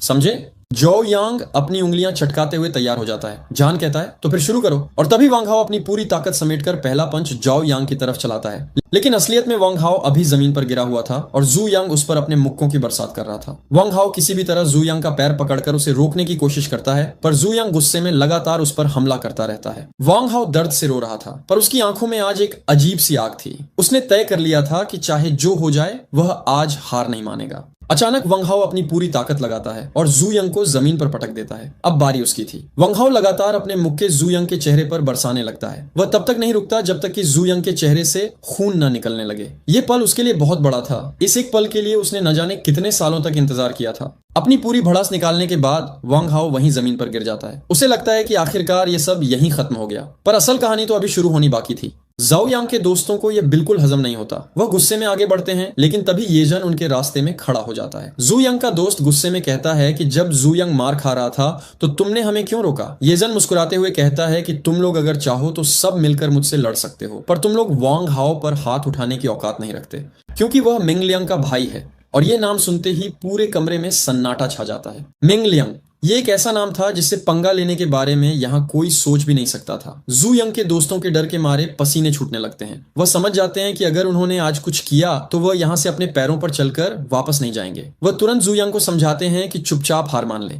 बेचारा जू यंग, जो कुछ देर पहले तक सबसे बड़ा बॉस बन रहा था, अब डर से कांप रहा था। वह लाचार होकर वांग हाओ के आगे झुकता है और उससे माफी मांग लेता है। ये जान भी वांग हाओ से कहता है कि अब बात यहीं खत्म कर दो। वह आगे से ऐसी हिम्मत कभी नहीं करे। वांग हाओ को अपना वह बीता हुआ वक्त याद आने लगता है, कैसे जू यंग ने सबके सामने उसके सिर पर खाना फेंक कर उसकी बेइज्जती की थी और कैसे उसे जमीन पर घुटनों के बल बैठने पर मजबूर किया था। पूरे 3 साल की यह बेइज्जती वह सिर्फ एक सॉरी से कैसे भूल सकता था। उसकी आंखों में फिर से आंसू आ जाते हैं, पर इस बार ये आंसू दर्द के नहीं बल्कि बदले के थे। और तभी वांग हाओ ने कुछ ऐसा किया जिसको देखकर वहां खड़े सभी लोगों के होश उड़ गए। वांग हाओ उनसे कहता है कि तुम लोग चाहो तो अभी भी लड़ सकते हो, और फिर वह एक चिकन का बड़ा सा पीस निकालता है। वह ठीक वही करता है जो जू यंग ने कभी उसके साथ किया था। वह उस सॉस से भरे हुए चिकन को जू यंग के सिर पर रख देता है और सॉस उसके चेहरे पर गिरने लगता है। जाओ यंग की तो जैसे आवाज ही चली गई थी। वह बस चुपचाप खड़ा बेइज्जती सहता रहता है। वांग हाओ उसके पास आता है और धीरे से कहता है, तुम्हें क्या लगा था सिर्फ माफी मांगने से काम चल जाएगा? तुम पर अभी भी मेरा एक घुटना उधार है। जाओ यांग और उसके दोस्तों का घमंड अब मिट्टी में मिल चुका था। वांग हाओ एक ही आवाज में उन सबको वहां से निकलने के लिए कहता है। बिना एक लफ्ज कहे वह सब वहां से चुपचाप चले जाते हैं। उसके बाद वांग हाओ खिड़की के पास जाता है, वहां खड़े बाकी स्टूडेंट्स को देखता है और हल्के से मुस्कुराते हुए कहता है, माफ करना, मैं तुम्हें कोई तमाशा नहीं दिखा पाया। उसके चेहरे का यह सुकून साफ बता रहा था कि पुराना वांग हाओ अब मर चुका है। लेकिन इस नए वांग हाओ की यह शुरुआत आगे उसकी जिंदगी में कौन सा नया तूफान लाने वाली थी। डॉर्मेट्री में खड़े लड़के घबराए हुए थे और कह रहे थे कि उनका मकसद झगड़ा बढ़ाना नहीं बल्कि मामला शांत करवाना था। लेकिन पर वांग हाओ ने बड़ी शांति से कहा, मैं जा रहा हूं, तुम लोग यहाँ रुक सकते हो। ये सुनकर सभी स्टूडेंट्स हैरान रह गए। वांग हाओ ने मुस्कुराते हुए कहा, क्या तुम्हें लगता है मैं बेवकूफ हूं? मैं तुम्हें रोक नहीं रहा क्योंकि मुझे जाना है। ये कहकर वह बड़े कॉन्फिडेंस के साथ कमरे से बाहर निकल गया। जब वह हॉस्टल के कॉरिडोर से गुजरा तो हर कमरे से स्टूडेंट्स झांक कर उसे देख रहे थे। आज वांग हाओ का वह पुराना डरपोक रूप बिल्कुल नहीं था। बाहर आते ही ये झान उसके पास आया और पूछा, कैसा लगा? बदला लेने का मजा आया? वांग हाओ ने पूछा, क्या तुम्हें लगता है मैं थोड़ा छोटा सोच वाला पेटी हूं? ये झान हंसते हुए बोला, बिल्कुल नहीं, बदला लेना तो बनता है, जो किया वही मिला। वांग हाओ ने गहरी सांस लेते हुए कहा, पर मुझे अभी भी अजीब लग रहा है। गुंडा हुन शब्द मेरी जिंदगी में कभी नहीं आया था। दोनों स्कूल के कैंपस से निकलकर सीधे एक इंटरनेट कैफे पहुंच गए। अंदर का माहौल काफी एनर्जेटिक था। वहां मेंगलियांग अपनी गेमिंग चेयर पर बैठा इंटेंस फोकस के साथ गेम खेल रहा था। जैसे ही वांग हाओ अंदर आया, मेंगलियांग ने तुरंत नोटिस किया कि वांग हाओ के चेहरे पर एक बड़ा सा ब्रूज चोट है। वह गुस्से में उठा और ये झान का कॉलर पकड़कर चिल्लाया, ये क्या है? वांग हाओ को चोट कैसे लगी? मैंने तुम्हें कहा था ना कि इसका ख्याल रखना। ये झान घबराकर बोला, लियांगे, गलती मेरी नहीं है। वांग हाओ खुद जाओ यांग से 1-on-1 लड़ने की जिद कर रहा था। वांग हाओ आगे आया और मेंग लियांग को रोकते हुए बोला, लियांगे, ये झान की कोई गलती नहीं है, मैं खुद लड़ना चाहता था, और देखो मेरी ये चोट तो कुछ भी नहीं है। जाओ यांग का हाल तो इससे कहीं ज्यादा खराब है, उसका पूरा चेहरा खून से लथपथ है। ये सुनकर मेंग लियांग थोड़ा शांत हुआ। उसने वांग हाओ के कंधे पर हाथ रखा और कहा, चलो कोई बात नहीं, अब कोई तुम्हें परेशान नहीं करेगा।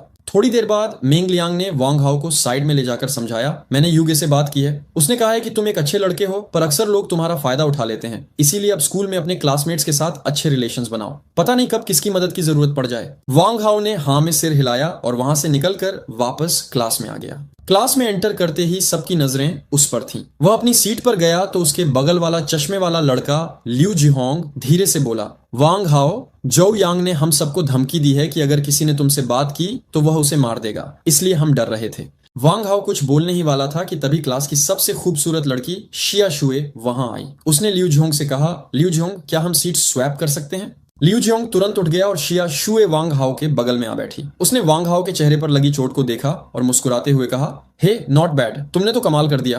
वांग हाओ थोड़ा शर्मा गया। शिया शुए ने आगे कहा, पूरी स्कूल में खबर फैल गई है कि तुम मेंग लियांग के भाई हो, इसलिए अब तुम्हारे पास प्रॉपर बैकिंग है, पर मुझे समझ नहीं आ रहा कि तुमने इतने दिन तक उन गुंडों को बर्दाश्त कैसे किया। वांग हाओ के मन में ख्याल आया, काश ये लड़की मेरी गर्लफ्रेंड होती। वह बस मुस्कुराता रहा। तभी पीछे से लिu जिहोंग ने झुककर वांग हाओ के कान में धीरे से कहा, भाई शिया शुए हमारी क्लास की गॉडेस है। जोउ यांग भी उसके पीछे पागल है, पर वह तो सिर्फ तुम्हारी तरफ ही देखती है। पहले लोग कहते थे कि तुम लकी हो, पर अब उन्हें समझ आ गया है कि तुम कोई आम लड़के नहीं हो।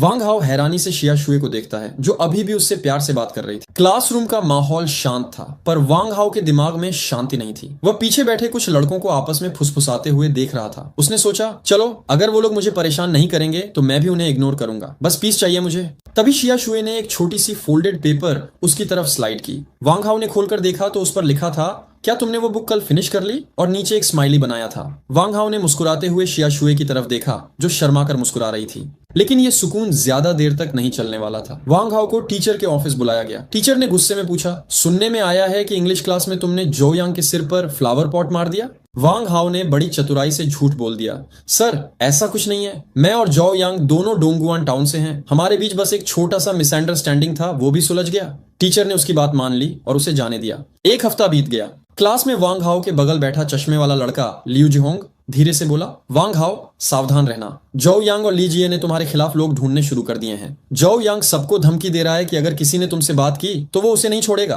वांग हाओ हैरान था। तभी पीछे बैठा एक टफ लुकिंग लड़का जिसके बाल बचकट थे अचानक उठा। उसने अपनी पॉकेट से एक गन निकाली और सीधा वांग हाओ के सिर पर तान दी। पूरे क्लास में सन्नाटा छा गया, पर वांग हाओ ने बिना डरे अपनी उंगली से गन की बैरल को साइड में पुश कर दिया। टीचर चिल्लाए, तुम दोनों क्या कर रहे हो? सीन कट होता है हॉलवे पर। ये झान वांग हाओ के साथ खड़ा था। उसने कहा, जोउ यांग अभी तक रुकने वाला नहीं है, मैं अभी लीजिए से बात करने जा रहा हूँ, तुम सावधान रहना, अगर कोई दिक्कत हो तो मुझे कॉल करना। दोनों लीजिए की क्लास में गए। लीजिए जो कि ब्लॉन्ड हेयर वाला लड़का था बाहर आया। ये जान ने पूछा, तुमने अभी तक प्लान क्यों नहीं रोका? सुनने में आया है तुमने वांग हाओ के लिए लोग ढूंढे हैं। लीजिए हंसने लगा, अरे ये झान तुम कहाँ की बातें कर रहे हो? हमने तो पहले ही सुलह कर ली है। मैं लीजिए अपनी बात का पक्का हूँ, हम अब अलग अलग रास्ते पर हैं।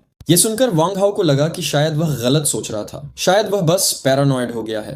वापस क्लास में शिया शुए ने पूछा, सुना है जोउ यांग ने तुम्हारे लिए लोग ढूंढे हैं? वांग हाओ ने उसे रियश्योर किया, नहीं, ये झान ने लीजिए से बात कर ली है, ये सब अफवाहें हैं। शिया शुए ने कहा, अच्छा है, पर तुम खुद का ख्याल रखना। पर उसे बिल्कुल अंदाजा नहीं था कि असली तूफान अभी आना बाकी था। अचानक क्लासरूम का दरवाजा जोर से खुला। एक बहुत ही मस्कुलर लड़का जिसके बाल व्हाइट थे और उसने ब्लैक लेदर जैकेट पहनी थी अंदर आया। उसकी आंखों में गुस्सा था। उसने चिल्लाया, वांग हाओ कौन है? वह सीधा वांग हाओ की डेस्क की तरफ बढ़ा। बचकट वाले लड़के ने उसे पॉइंट कर दिया। मस्कुलर लड़के ने बिना कुछ बोले वांग हाओ की डेस्क को एक जोर की लात मारी। वांग हाओ जमीन पर गिर गया। मस्कुलर लड़का उसके ऊपर खड़ा हो गया और उसके हाथ पर अपना भारी बूट रख दिया। वह चिल्लाया, हिम्मत कैसे हुई तुम्हारी? कौन है जो मेरे भाई को हाथ लगाए? सबको पता है कि जोउ यांग मेरा होंगली का छोटा भाई है।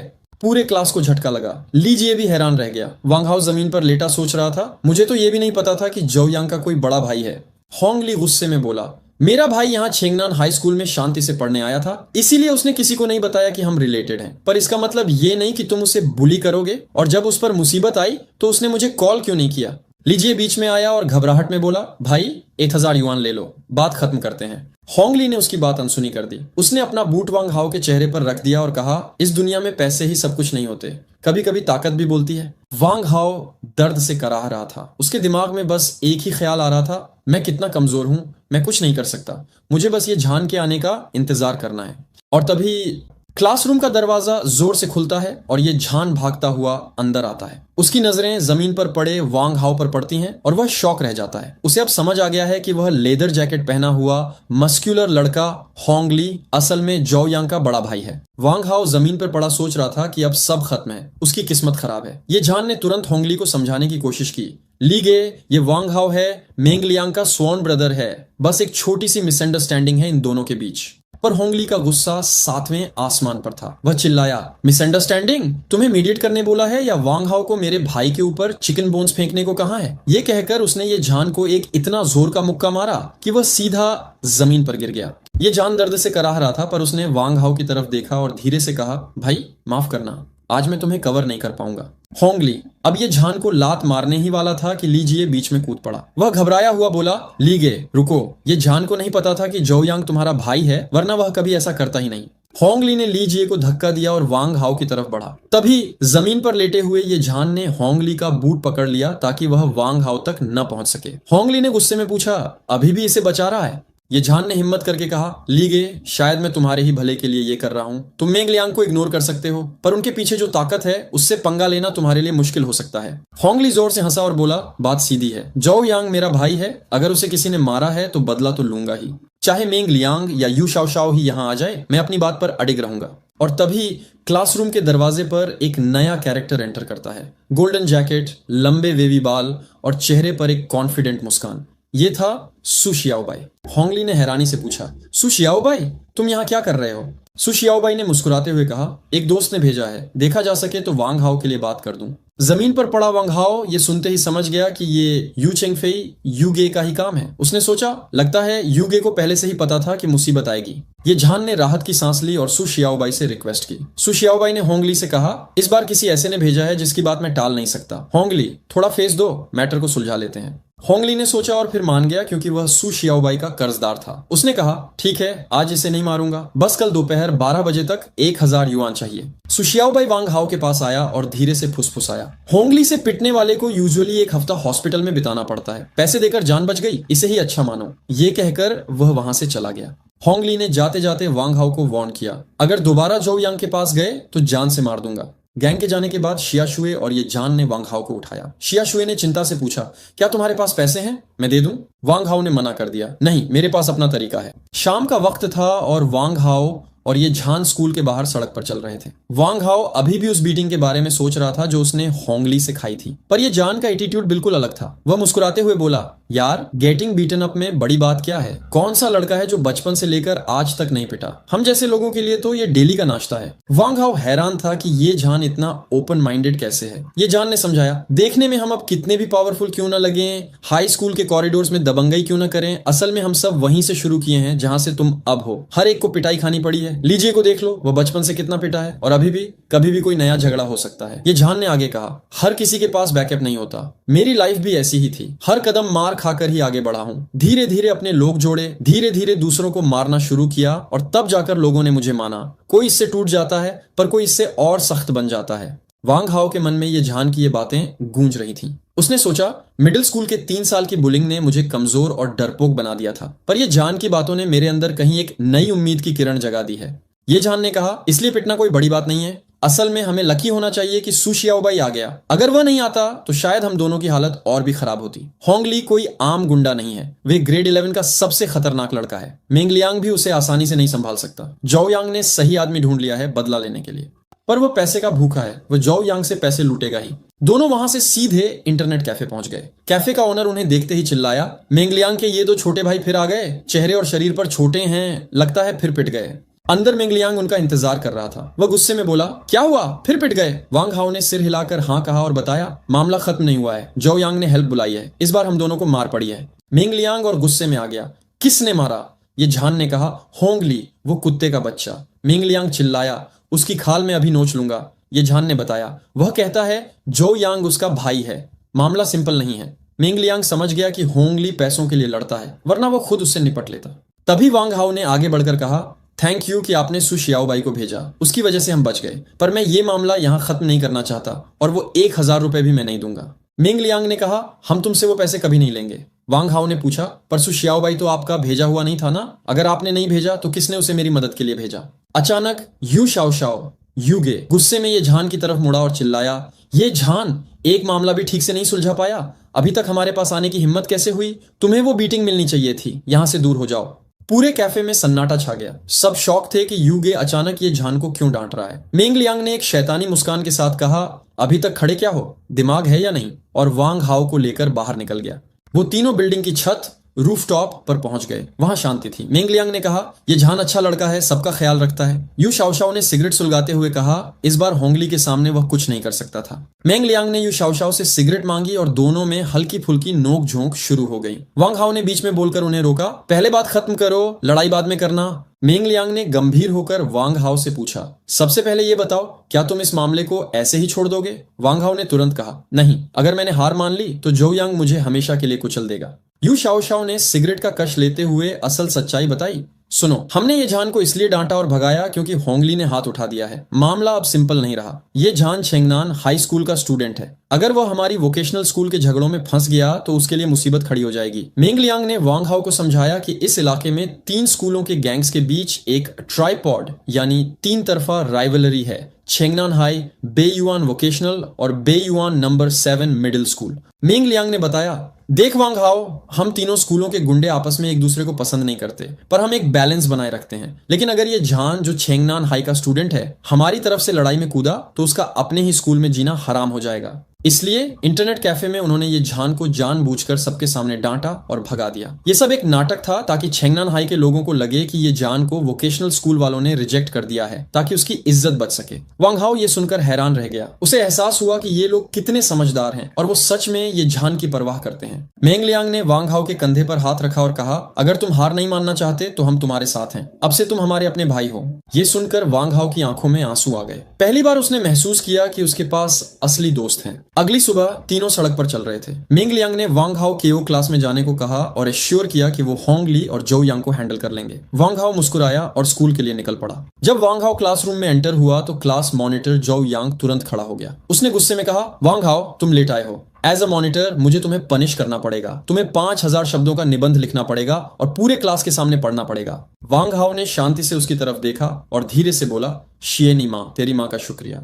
पूरे क्लास में जोर जोर से हंसी फैल गई। शिया शुए और बाकी सब हंसने लगे। जो यांग गुस्से से लाल हो गया और चिल्लाया, तुमने मुझे गाली दी? वांग हाओ आगे बढ़ा, खिड़की के पास गया और वहां रखा एक भारी फ्लावर पॉट क्लिविया प्लांट उठा लिया। वह जो यांग के पास गया और कहा, क्या तुम्हें लगता है पिछली बार मैंने तुम्हारा सिर अच्छे से नहीं फोड़ा? अगर तुमने मुझे निबंध लिखने को कहा तो मैं ये फूल सीधा तुम्हारे सिर पर दे दूंगा। बताओ क्या लिखना है निबंध में? जो यांग डर के मारे पीछे हटने लगा। लीजिए, वो ब्लॉन्ड लड़का बीच में आया और जो यांग को खींचकर बैठा दिया। क्लास मॉनिटर, बैठ जाओ, पढ़ाई में डिस्टर्बेंस मत करो। जो यांग चुपचाप बैठ गया। वांग हाओ ने प्लांट वापस रख दिया। तभी लियू जिहोंग, चश्मे वाला लड़का, उसके पास आया और बोला, हाउ गे ब्रदर हाओ, आज तो आप बहुत कूल लग रहे थे। वांग हाओ हैरान रह गया। उसने सोचा, जब मैं एक अच्छा शांत लड़का था तो किसी ने मुझे ब्रदर नहीं कहा, लेकिन अब जब मैं लड़ता हूँ, गाली देता हूँ और धमकी देता हूँ तो लोग मुझे हाओ गे बुलाते हैं। सच में ये दुनिया पागल हो गई है। क्लास में एंटर करते ही वांग हाओ ने नोटिस किया कि जो यांग, जो हमेशा उसे बुली करता था, आज उससे आंखें चुरा रहा है और नर्वस लग रहा है। वांग हाओ को एहसास हुआ कि शायद अब जो यांग उससे डरने लगा है। वांग हाओ मुस्कुराते हुए जो यांग की तरफ बढ़ा। लीजिए, वो लड़का जिसके शर्ट पर स्कल था तुरंत खड़ा हो गया, जैसे वो लड़ाई के लिए तैयार हो। पर वांग हाओ ने उसे शांत करते हुए कहा, घबराओ मत, मैं बस जो यांग से एक बात करने आया हूँ। वांग हाओ ने जो यांग से कहा, अपने दोस्त होंगली को बता देना कि यू शाओ शाओ। क्लास के बाद उन दोनों को इंटरनेट कैफे बुलाए हैं। तभी शिया शुए, पिंक जैकेट वाली लड़की, आगे आई और लियू जिहोंग, चश्मे वाला लड़का, से अपनी सीट चेंज करने को कहा ताकि वो वांग हाओ के बगल बैठ सके। बैठते ही उसने वांग हाओ से पूछा, क्या तुम्हारा चेहरा अभी भी दर्द कर रहा है? वांग हाओ ने मुस्कुराते हुए कहा, नहीं, सब ठीक है। शिया शुए ने कहा, वाकई मैंने नहीं सोचा था कि तुम्हारी इतनी हार्ड बोन्स हैं। तुमने जो यांग को ऐसे चैलेंज किया, काफी इंप्रेसिव था। फिर उसने क्यूरियोसिटी में पूछा, वैसे तुम मेंग लियांग और यूशाओ को कैसे जानते हो? क्या तुमने उन्हें मदद के लिए पैसे दिए हैं? वांग हाओ ने मना कर दिया और पूछा, क्या तुम यू चेंगफेई को जानती हो? ये सुनकर शिया शुए हैरान रह गई और बोली, यू चेंगफेई? वो तो मेरे पड़ोस में रहता है, वो एक लीजेंड है। शिया शुए ने वांग हाओ को पूरे एरिया के गैंग हायरार्की के बारे में बताया। उसने बताया कि 3 स्कूल हैं, चेंगनान हाई, वोकेशनल स्कूल और बेयुआन नंबर 7। हर स्कूल के अपने लीडर्स हैं, जैसे चेंगनान के लाओगो, माइजी, जुआन तो और बेयुआन नंबर 7 के 7 ड्रैगन्स एंड 6 फीनिक्स। पर सबसे ज्यादा फेमस यू चेंगफेई है। उसने बताया, यू चेंगफेई ने वोकेशनल स्कूल में सिर्फ 1 साल में 0 से किंग बनने का सफर तय किया है। सबसे बड़ी बात यह है कि वो एक आउटसाइडर, बाहर का स्टूडेंट है, फिर भी उसने लोकल गुंडों को हराकर टॉप पोजीशन हासिल की। यहाँ तक कि मेंग लियांग और यू शाओ भी उसके लिए काम करते हैं। शिया शुए ने सजेस्ट किया, अगर यू चेंगफेई ने चेंगनान हाई के लीडर्स से बात कर ली तो वो तुम्हें पूरी तरह प्रोटेक्ट कर सकता है। वांग हाओ ने हैरानी से कहा, तुम्हें इन सब चीजों का काफी नॉलेज है। शिया शुए हंसी और बोली, लड़कियों को गॉसिप पसंद होती है, वैसे तुम जो यांग को क्यों पसंद नहीं करती? शिया शुए ने गुस्से में कहा, वो बहुत घमंडी है, हमेशा अपने पैसे और पेरेंट्स की पावर दिखाता है, वो एक जर्क है। वांग हाओ को पुरानी यादें ताजा हो गईं। उसने सोचा, मिडिल स्कूल में जो यांग ने पूरी क्लास को मेरे खिलाफ कर दिया था और मैं हमेशा यही सोचता था कि शायद गलती मेरी है, पर अब लग रहा है कि मैं बस एक विक्टिम था।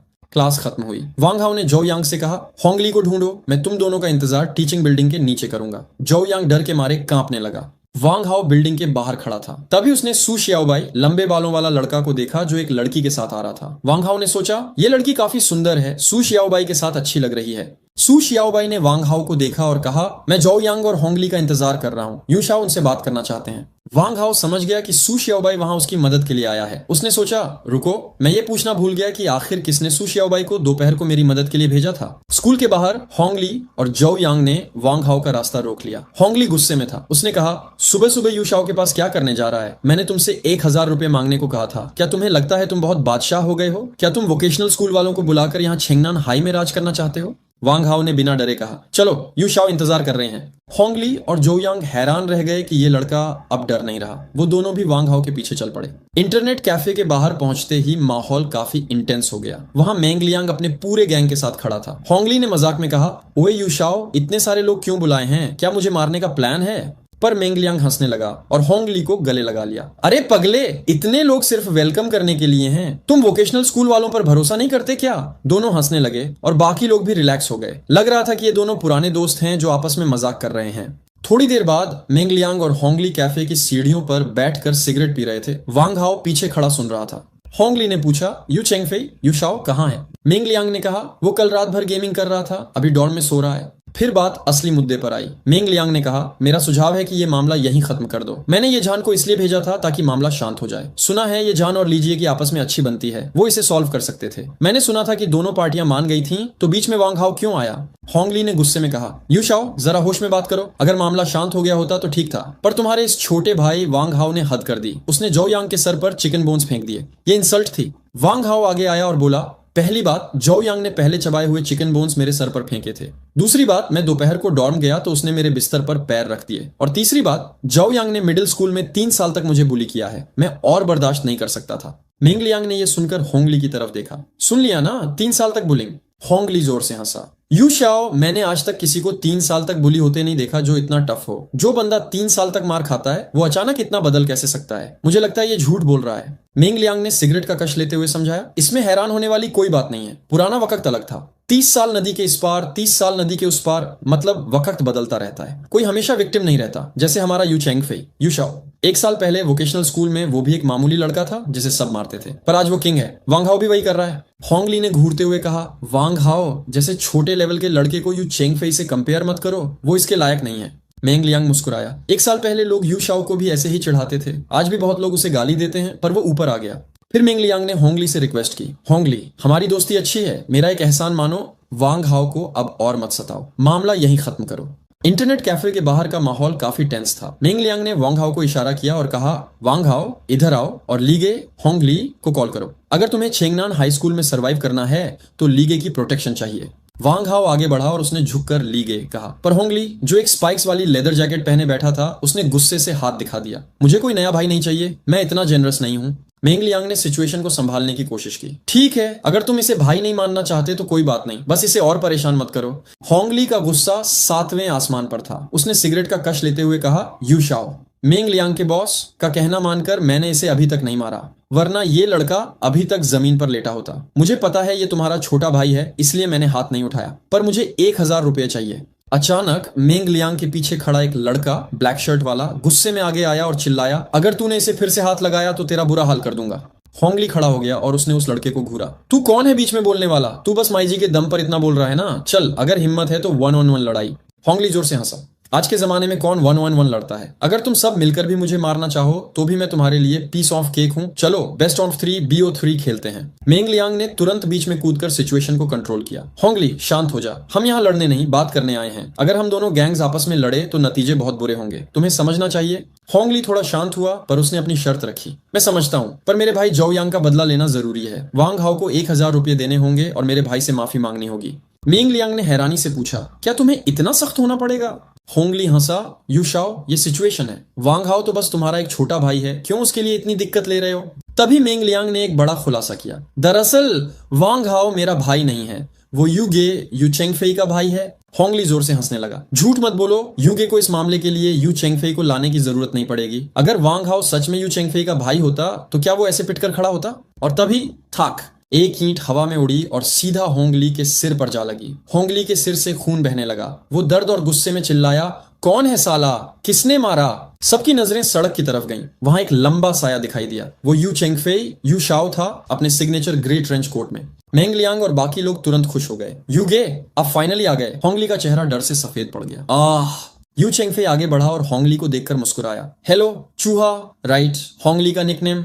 फिर उसने मेंग लियांग की तरफ मुड़कर गुस्से में कहा, इतनी बकवास क्यों कर रहे हो? मेंग लियांग ने डरते हुए कहा, मुझे डर था कि हमारी रिलेशनशिप खराब ना हो जाए। यू चेंगफेई ने गुस्से में कहा, रिलेशनशिप की माँ की जिसके पास ताकत है वही बोलता है। मैंने तुम्हें कितनी बार सिखाया है, इतनी छोटी सी बात नहीं सुलझा पाए? तुमने मेरी नींद खराब कर दी। यू चेंगफेई ने जमीन से वो ईंट उठाई जिससे होंगली को मारा गया था। चेंगफेई गुस्से में अपने हाथ में ब्रिक पकड़े हुए था। उसने सीधा होंगली को देखा और बिना किसी डर के उसके सिर पर ब्रिक दे मारी। होंगली जमीन पर गिर गया, उसके सिर से खून बहने लगा। यू चेंगफेई ने चिल्लाया, यू चेंगफेई, तुम मुझे क्यों मार रहे हो? यू चेंगफेई ने गुस्से में जवाब दिया, मैं तुम्हें क्यों नहीं मार सकता? वांग हाओ मेरा भाई है, वो मेरा वो भाई है जिसके साथ मैं बचपन में एक ही पैंट पहनकर बड़ा हुआ हूँ। वांग हाओ ये सुनकर हैरान रह गया। उसकी आंखों में आंसू आ गए। उसने सोचा, हम बचपन में साथ खेलते थे पर बड़े होकर कांटेक्ट कम हो गया था। आज यू चेंगफेई ने इतने लोगों के सामने मुझे अपना भाई कहकर मेरी इज्जत बचा ली। होंगली डर के मारे कांपने लगा। उसने हाथ जोड़कर कहा, यू गे, मुझे माफ कर दो, मुझे नहीं पता था कि वो तुम्हारा भाई है।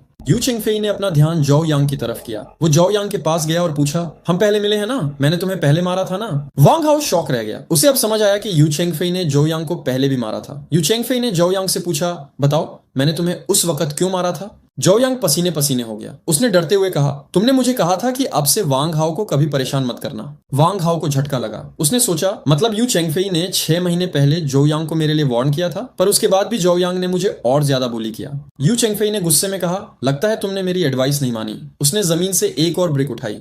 क्या अभी भी कुछ कहना चाहते हो? जौ यांग रोते हुए बोला, हम दोनों एक ही टाउन से हैं, प्लीज मुझे मत मारो। यू चेंगफेई ने कहा, वांग हाओ को बुली करना मौत के बराबर है। जौ यांग डर के मारे रो पड़ा, मैं गलती करूंगा, प्लीज छोड़ दो। यू चेंगफेई ने पूछा, प्रॉब्लम कहाँ है? क्या मैंने पहले कम मारा था या तुम्हें बहुत हिम्मत हो गई है? ये कहकर उसने ब्रिक सीधा जौ यांग के चेहरे पर दे मारी। जौ यांग इतना डर गया कि उसके पैंट में पेशाब निकल गई। वहां खड़े सभी लोग उस पर हंसने लगे और उंगली उठाने लगे। यू चेंगफेई ने वांग हाओ की तरफ मुड़कर कहा, देखा, वो इसलिए तुम्हें बुली कर रहा है क्योंकि वो तुमसे डरता नहीं है। अगर तुम्हें इस किस्मत से बाहर निकलना है तो तुम्हें उसे डरना सिखाना पड़ेगा, समझे? पिछले 3 सालों में जब वो तुम्हें बुली कर रहा था, मैंने दिमाग में उसे हजारों बार मारा है, पर अफसोस वो सिर्फ एक ख्याल था। वांग हाओ ने आगे बढ़कर यू चेंगफेई के हाथ से ब्रिक ले ली। जौ यांग ने गिरते हुए कहा, वांग हाओ प्लीज मुझे मत मारो, मैं गलती करूंगा, हम क्लासमेट हैं, देखकर हमारी पुरानी यादें, मैंने तुम्हें मिल्क भी पिलाया था। वांग हाओ को पुरानी यादें ताजा हो गईं। उसने सोचा, जब हम डेस्कमेट बने तो उसने मुझे स्नैक्स दिए थे, पर वो सिर्फ इसलिए ताकि वो एग्जाम में मेरे पेपर्स कॉपी कर सके। वांग हाओ ने गुस्से में कहा, झुक जा नील। उसने ब्रिक जौ यांग के सिर पर दे मारी। जौ यांग दर्द से चिल्लाया और जमीन पर घुटनों के बल गिर गया। उसके सिर से खून बहने लगा। वांग हाओ ने फाइनली अपने बुली को सबक सिखा दिया था। जौ यांग जमीन पर घुटनों के बल बैठा था, उसके सिर से खून बह रहा था। वांग हाओ ने उसे देखा और सोचा, क्या किसी को अपने आगे झुकाना सच में गर्व की बात है? तुमने शायद उसके शरीर को तो जीत लिया है, पर उसके दिल को कभी नहीं जीत पाओगे। वांग हाओ को पता था कि जौ यांग के दिमाग में क्या चल रहा है। वो सिर्फ डर के मारे झुका है। अंदर ही अंदर वो बदला लेने की प्लानिंग कर रहा होगा। पर वांग हाओ ने उसे उठने का इशारा किया और कहा, उठ जाओ, मैं तुम्हें नहीं मारना चाहता, वरना मेरा हाथ गंदा हो जाएगा। अगर तुम्हें लगता है कि तुम बदला ले सकते हो तो कभी भी आ जाना। जौ यांग हैरान रह गया कि वांग हाओ उसे छोड़ रहा है। वो डरते हुए उठा और वहां से भाग गया। ली जिये ने यू शाओ, यू चेंगफेई से पूछा, क्या हमें उसे सच में जाने देना चाहिए? यू शाओ ने मुस्कुराते हुए कहा, चिंता मत करो, होंगली तो तुम्हारे लिए ही आया था। अगर जौ यांग अभी चला गया तो होंगली बाद में उसकी जरूर पिटाई करेगा। डोंगुआन के एक रहने वाले के नाते मैं उसे वार्न कर रहा हूँ। फिर यू शाओ ने वांग हाओ की तरफ मुड़कर उसके कंधे पर हाथ रखा और पूछा, कैसा लगा? सुकून मिला ना? वांग हाओ ने मुस्कुराते हुए कहा, बहुत ज्यादा सुकून मिला। यू गे, आज के लिए थैंक यू। यू शाओ ने कहा, अरे पगले, भाइयों में थैंक्स नहीं होता? उसने फिर पूछा, वैसे क्या तुमने पहले कभी जौ यांग को मारा था? वांग हाओ कंफ्यूज हो गया। यू शाओ ने बताया, तुम्हारी माँ ने मेरी माँ को बताया था कि तुम्हें स्कूल में बुली किया जा रहा है, तो मैंने गुस्से में जौ यांग को ढूंढा, उसे एक गली में खींचा और अच्छी तरह पिटाई की थी। मैंने उसे मना किया था कि वो तुम्हें परेशान न करे। वांग हाओ को अचानक सब समझ आ गया। उसने सोचा, तो इसलिए उसके बाद जौ यांग ने मुझे और ज्यादा बुली किया। उसने अपना गुस्सा और ह्यूमिलिएशन मुझ पर निकाला। यू शाओ ने गुस्से में कहा, लगता है मैंने उसे उस वक्त हल्का मारा था। कोई बात नहीं, अब हमारे स्कूल पास है, अगर फ्यूचर में कोई दिक्कत हो तो सीधा मुझे ढूंढ लेना। अचानक यू शाओ को कुछ याद आया और वो घबरा गया। अरे सब लोग कहाँ गए? मेरा गेम अकाउंट कौन लेवल अप करेगा? मैंने कहा था ना कि मेरा अकाउंट 24 घंटे ऑनलाइन रहना चाहिए। मेंग लियांग ने उसे शांत करते हुए कहा, चिंता मत करो यूगे, मैंने लाओ झांग को बोल दिया है, वो अभी ग्राइंड कर रहा है। यू शाओ ने चैन की सांस ली। यू शाओ ने वांग हाओ से कहा, इस बार मैं तुमसे नाराज नहीं हूं, पर अगली बार अगर होंगली जैसे किसी से पंगा पड़े तो बिना सोचे समझे उस पर टूट पड़ना। बाकी की जिम्मेदारी मेरी है, मैं हूं ना संभालने के लिए। सब लोग जोर से हंसने लगे। मेंग लियांग ने वांग हाओ से माफी मांगी कि उसने मामले को अच्छे से हैंडल नहीं किया। वांग हाओ ने कहा कि कोई बात नहीं, सबने उसका ख्याल रखा और सू शियाओबाई ने भी होंगली को रोका था। यू शाओ ने सू शियाओबाई के बारे में पूछा और वांग हाओ को सलाह दी कि उससे अच्छे रिश्ते रखे, क्योंकि भविष्य में उसकी मदद लग सकती है। फिर यू शाओ ने अचानक वांग हाओ से एक गंभीर सवाल पूछा, वांग हाओ, जब तुमने वो फ्लावर पॉट उठाया था जो यांग को मारने के लिए, तो क्या तुमने ये सोचा था कि अगर मैं वहां नहीं मिला तो तुम क्या करोगे? वांग हाओ ने सच्चाई से जवाब दिया, हाँ मैंने सोचा था। अगर मुझे तुम नहीं मिलते तो मैं सीधा घर चला जाता और स्कूल ट्रांसफर कर लेता। कम से कम अगले 3 साल तक मुझे बुली नहीं होना पड़ता। यू शाओ ने वांग हाओ की पीठ थपथपाई और कहा, बहुत अच्छा, तुम्हारे अंदर असली मर्द वाली हिम्मत है। तभी मेंग लियांग ने देखा कि यू शाओ खड़े खड़े सो रहा है। उसने उसे हिलाया तो यू शाओ होश में आया और बोला, मैं तो बस झपकी ले रहा था। उसके दोस्तों ने मजाक किया कि यूगे की खड़े होकर सोने की कला कमाल की है। यू चेंगफेई अचानक होश में आया, जैसे वो अभी सोकर उठा हो। उसने हैरानी से पूछा, अरे मैं तो डॉर्म में था ना, यहाँ कैसे आ गया?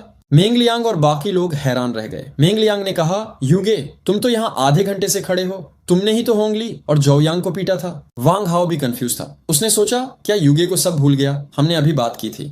पर यू चेंगफेई मुस्कुराया और बोला, मैं मजाक कर रहा था, मैं सब सुन रहा था, मैं बस सोच रहा था। फिर उसने अपना असली प्लान बताया जो सबके होश उड़ा देगा। यू चेंगफेई ने कहा, माई जी, होंगली का बॉस अभी जेल में है, वो 15 दिन तक बाहर नहीं आ पाएगा। सब शॉक्ड थे। मेंग लियांग ने पूछा, क्या वो जेल में कैसे गया?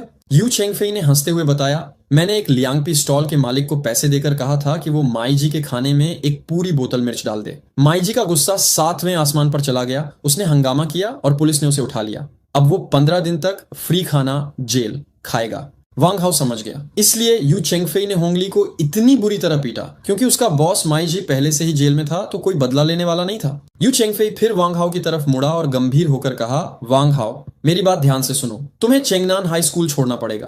वांग हाओ घबरा गया, क्यों? मैंने तो अभी बुलिंग खत्म की है। यू चेंगफेई ने समझाया, 15 दिन बाद माई जी बाहर आएगा, वो तुम्हें कभी नहीं छोड़ेगा। वो जो यांग से भी ज्यादा खतरनाक है। अगर तुम यहाँ रहे तो वो तुम्हें बुरी तरह परेशान करेगा। इसीलिए मेरे वोकेशनल स्कूल झिशियाओ आ जाओ, वहां तुम सुरक्षित रहोगे। वहां का प्रिंसिपल तुम्हारा स्वागत करेगा और स्कॉलरशिप भी देगा। वांग हाओ की आंखों में आंसू आ गए। उसने सोचा, मैंने ये स्कूल बुलिंग से बचने के लिए ज्वाइन किया था, पर अब लगता है यहाँ से निकलना ही पड़ेगा। मेंग लियांग और बाकी लोग भी वांग हाओ को गले लगाने लगे। हाँ भाई, हमारे पास आ जाओ, हम तुम्हारी रक्षा करेंगे। वांग हाओ रो पड़ा। उसने सोचा, शायद ये लोग यू चेंगफेई की वजह से मेरे पास हैं, पर आज मुझे पहली बार असली दोस्त महसूस हो रहे हैं। फिर सब लोग इंटरनेट कैफे गए गेम खेलने। यू चेंगफेई बहुत एक्साइटेड था। चलो मेरा अकाउंट चेक करते हैं। मैंने कहा था ना कि मेरा अकाउंट 24 घंटे ऑनलाइन रहना चाहिए। पर जैसे ही उसने स्क्रीन देखी, उसका चेहरा गुस्से से लाल हो गया। स्क्रीन पर लिखा था, डिफीटेड। यू चेंगफेई चिल्लाया, लाओ झांग, तूने मेरा कैरेक्टर क्यों मरवा दिया? तू बता। इंटरनेट कैफे में यू चेंगफेई यूगे का गुस्सा 7वें आसमान पर था। उसने कैफे के मालिक लाओ झांग को कॉलर से पकड़कर झटका दिया। मैंने तुम पर इतना भरोसा किया, तुमने मेरे साथ ऐसा क्यों किया?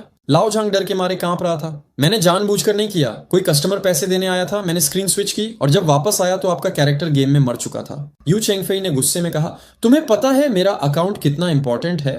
लाओ झांग ने गिड़गिड़ाते हुए कहा, मैं कंपेंसेशन दूंगा, मैं आपको 50 रुपए की मेंबरशिप रिचार्ज कर देता हूँ। यू चेंगफेई को यह सुनकर और गुस्सा आ गया। क्या मैं पैसों से खरीदा जा सकता हूँ?